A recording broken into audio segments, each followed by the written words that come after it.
Zelo. Zoro. Me yankubi ono kan Zoro. Enti no so ababua mesesiara.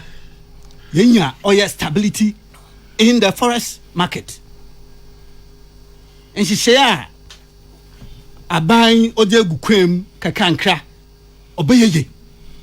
Yebesi head the dome man na ye woma na adu show boy ye bona ba adu show boy nyame na adum kakankra yebesim ye nwa na ya dom bi mbai asem bi nsi hwinsi emfa na ma yefam ye ho wo yehwe wo wanwodo. They have no vision.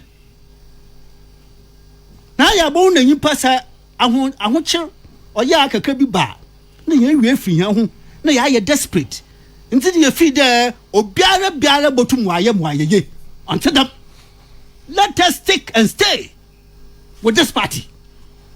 Osana yan hu hwekwa on the Fourth Republic pata oba bema oya nhihye ya monyi binibi onyi binibi nchahye a waya nche waya bono wo so nso the party so oba bema ihyan obiara onyane chefa wom. This is the party to go with.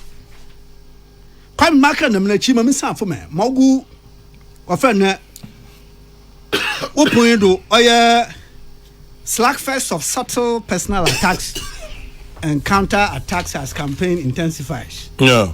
Na is 2007 revisited. Can party men cracks? Yeah, go ahead. Okay. Kwamine. Ana professor Matiro Cheche. Ichi akwekwa. Amina mi chekwa na pay. Maybe it presupposes there in coffee one will be female. One vote will be yan. Obotum was our support. No. That is a different vote altogether. That one it doesn't work like that. Yeah, it doesn't work. I get you. It doesn't work like that. Or your two electoral areas. The first one is constituency chairman, regional executives, national officers, and national council members. A national officer or a national council member, but what to abandon one. Into one separate. No, I get you. And son yako I get you. Akubesina gasa wo from more mathematics in here. Nti ni 18 or can on ya do babado ever. But honorable maybe so one training call special delegates against the maybe prior to super delegate mobile bam who ya maybe also okay we have pulled out. We are 8 people. We are not going for. No, but he said in the event of runoff. Runoff. That is the point he made. Okay. In the event of runoff. Yeah. In the 26th August event, there will be no runoff.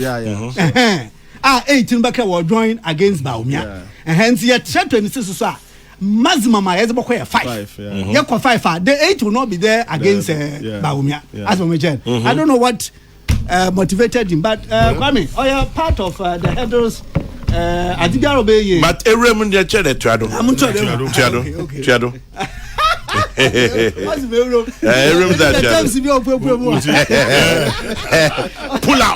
Pull out Nazi and a push in. Peace out and peace in. Yeah, Kwame and pay my mincho na Majoro. Wait for and pim and can film manto mufu.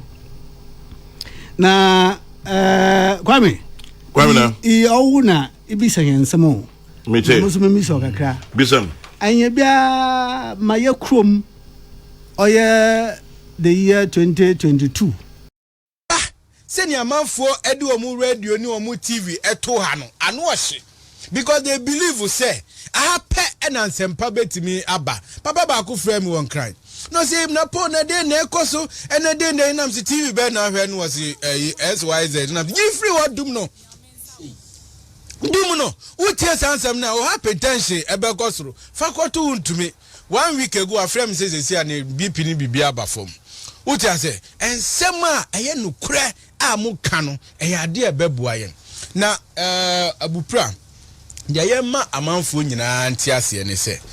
Ayen kabum and a bit me amia breaky 8 no. Right. And the achievement of MPP so and a bit me amia breaky 8. We cannot rely on anything than ye achievement and ye ma ye see ya ye.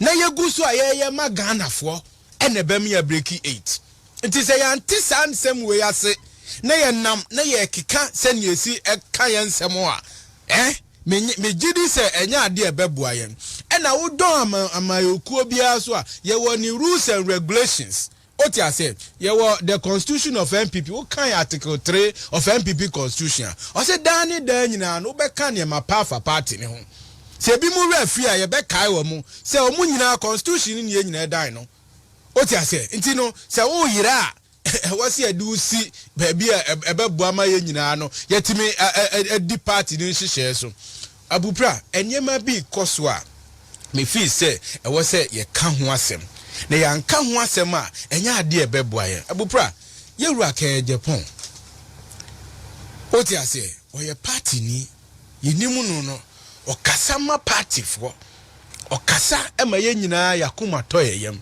nanso ninsem a wa start a wo ka no bi de me feel say e wo say ye twe na adwen si enyema bi so e wo say ye twe na adwen esi enyema bi so na se ni refi ni ho a enyema miensa me de atoe onka kai don kai ni ho say e ye nkabomu e achievement ene ya so enyema ebeye no ene beboa ama yetima breaki 8 no hwe o say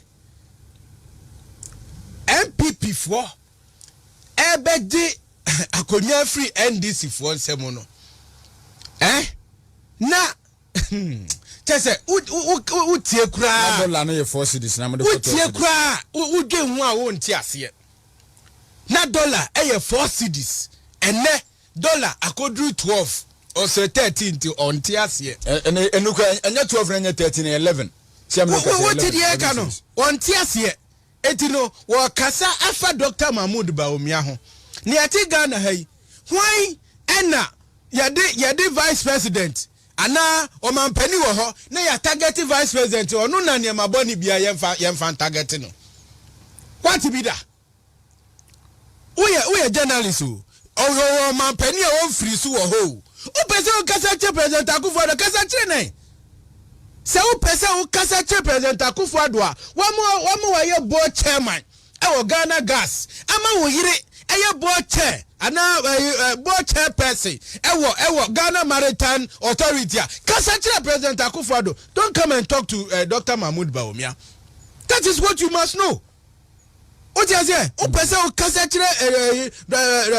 Nana Akufo-Addo kasa che no na wontimi meyi Nana Akufo-Addo si nchen na wo mefa Dr. Mahmoud Bawumia say ono na wo say wa ye say enua ewiase no e wo say wotimi hu ne say ye wodia onipa da se ni wa wo ya ebenya impact wo so ansana dia nkrofo so ya ebeso enu so betime nya impact wo so ansana dia nyame esusu ya enu so benya impact wo so abupra se wuntimi and distinguish between sa niema miensa we ya na just wo ye kira adwe kran se obeka ho bi because ye wo niema wan kasa no de tutu akwa mu a ewo so nzuzu aso ansa na de obi susu ebeye e de bebo wusu die mu a enu susu wo esu nzuzu aso ansa na nyame a ye nyina ye da no on susu ya na enu susu ehu nzuzu aso aba ye nyina ye te Ghana hey before 2019 or before 2020 NPP for niema ye digu akwa we all saw it. Dr. Mahmoud Bawumia a punchy holes in the NDC administration nearby ya no susu ye somu well be dear dance say na economy no was growing around 7.5 or to 7.9 till time COVID-19 and now coronavirus coronavirus no na Akufo-Addo na de bae enyami ena yade ena ba wiase mu nyina ananya sa o ti ase yare ye kura ye say ye swaya ye